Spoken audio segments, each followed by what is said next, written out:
Welcome back. Busy working on this video for day 3 of our Camino de Santiago.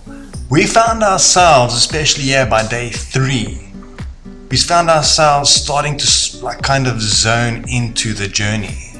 And obviously because we're getting tired and everything, and then our focus is just, becoming more intense on this road and then wanting to get to the next location. Yeah. We're officially in Barcelos. And as I'm looking at these photos, I'm realizing one thing. I'm frustrated for the sake of this channel, but at the same time, I'm not frustrated. I'm quite pleased with myself and Rosa as well. And we didn't get as many photos and footage that we were expecting, because when we went on this journey, we didn't do the journey for the sake of just having content for our travel channel. Ironically, it was a journey that we just wanted to do together, and whatever we got along the way, we shared with folks. And saying that, this kind of gets me into thinking, and I want to share this with folks who want to do this journey. If you're going to go do this journey, you don't necessarily have to take photos of every single thing that you see. Yes, we want to share stuff with people that we care about and love, but there are just certain things that you kind of have to stop and just let it be there in that moment.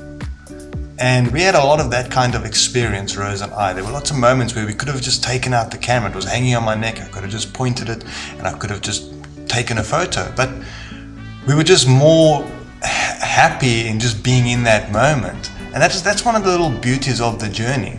And another thing was, folks say, we want to stick to nature, we want to get away from the city. And I started feeling that, but I started feeling that because other people were saying it.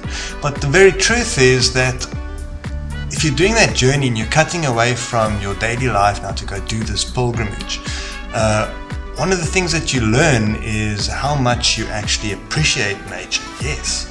And the other thing that you learn is that when you get to a city, rather, what I found myself doing sometimes was actually just kind of succumbing to the chaos and the noise of the city. And then I tried to make this effort to myself to have a look at shops that we would pass by and see if certain things stood out to me the way it does now while I'm back in the rat race. And certain things just didn't stand out to me. I kind of, my focus was more on things that I needed for the sake of the journey. It's actually quite beautiful if you really think about it. But saying that, I got some groovy little photos and everything that I'm busy working out, and I have some little bit of footage here and there, and it's on its way. But consider that just sharing a little idea. It was a beautiful journey. On that note, there's a few photos just from the whole journey all scattered.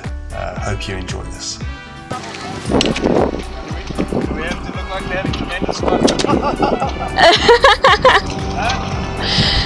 Be natural. And Tamel to make him understand that it's really tiny. As you can see, we're coming up to Tamel, and I think Portugal forgot about this town because Tamel doesn't even have a tarred road yet. This is the entrance to the town, and I don't see a house yet, so we'll see.